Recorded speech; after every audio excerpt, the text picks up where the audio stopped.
One person on a phone line, another on Google Hangout, and 3 others in person met for this week's interview. It was different in that instead of interviewing one Jesus youth, we interviewed both Justin and Stephen. Now, anyone who's been in Jesus Youth, however briefly, can attest to a different way of working together. And we caught a glimpse of that as we talked to Justin and Stephen about the Rex Band concert in 2002 in Chicago.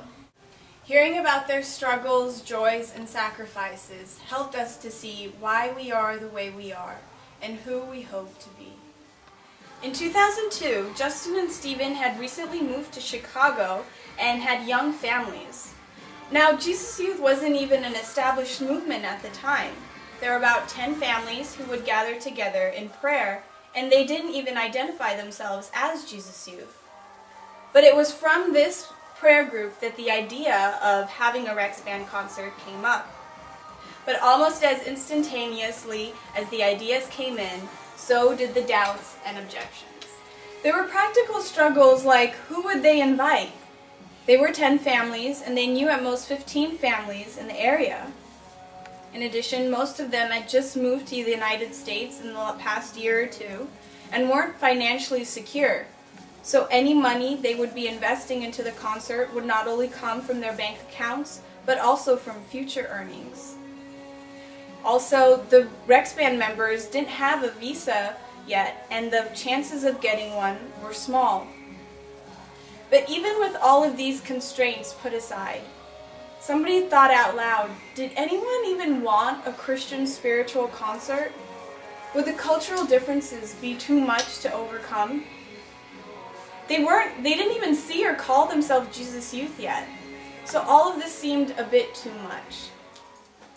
Despite not having a model for the event, Justin and Stephen talked about how they earnestly prayed about it. In fact, they would have arguments with the group about the pros and cons of holding such an event. And in the end, the arguments against undertaking such a heavy task were much stronger.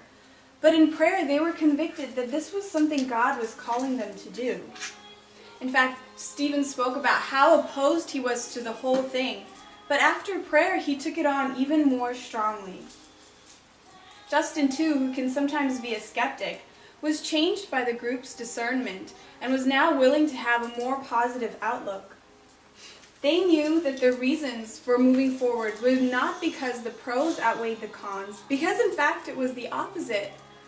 But it was God's call and that He would lead them. Despite knowing that there would be challenges, Justin and Stephen expressed that one of the most challenging aspects was inviting people that they did not know. Many literally mocked them, and others even gave them the cold shoulder. Every day was an uphill battle, all the while not knowing if Rex Band would even get their visas to come and play. They had also talked to other people who had organized events like this before, and they had expressed to them that it was extremely hard and that it usually happens with fundraising and sponsorships. But Jesus Youth had taken a strong stance that there would only be reserved seats for religious, and there would be no special seats for sale, and there would be no advertisements during the program. They also took a strong stance that only silent donations would be accepted. During these days, Justin explained that they would wake up in the mornings and wonder what the hall would look like. Would people even come? Would the band even make it? With a significant amount of money invested into the different needs of the concert, even subtle insults and discouragements were not easy. However, both Justin and Stephen bore witness to how strong the prayer of the community was at that time, and how through that prayer they found strength, hope, and unity. So renewed in prayer and strengthened in their purpose, as they set out to invite more people, they realized that they weren't just selling concert tickets, but they were inviting their brothers and sisters to a heavenly banquet. Even when things got difficult, they refused to sell tickets to people who just wanted to buy them to support the program but would not come themselves. They wanted to let people know that the purpose of the program was not to make it successful, but for people to come together and pray. And that a person's presence, not their money, was what was being sought. Such radical decisions added to the impossibilities in front of them. When they went to book the hall with no sponsorships or advertisements to support them, and wondering how many people would come and eventually how much debt they would come into, they relied on the grace and strength of prayer they experienced with the group at that time. They completely trusted in God and believed that it was truly His inspiration to have this concert. They reflected on how powerful their prayer in the group was at that time and how the charisms of the Jesus Youth Movement were being fully lived out.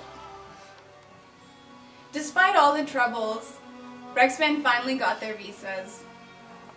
Stephen laughed as he remembered how when he first met them, they were so ordinary. He said they wore ordinary clothes and went up on stage, and no one knew what to expect. But the moment they opened their mouths to sing, there was peace and there was grace, and everyone started praying. Even a Polish man who was working at the venue was so touched by a pro-life song that one of the band members acted out, even though he couldn't understand the English words. At the end of the concert, a man stood up and loudly exclaimed how surprised he was that everything came about. He had never seen a program where neither the organizers nor the donors were put in a spotlight. Rather, it was about God and the worship that was due Him. Financially, too, somehow with all the people that came to the concert, Jesus Youth was able to come out with a surplus of $30,000, which was used for Rex Band's World Youth Day equipment. In all these things, we know that God has been faithful to us. But as we sat there listening to this week's interview wrap up, we felt grateful for something that as Jesus Youth we have enjoyed both before and after this conference. A way to work together, a path that is led by God's voice, a way of communicating honestly, a way to risk more than what we thought we could, and a way to grow in our faith.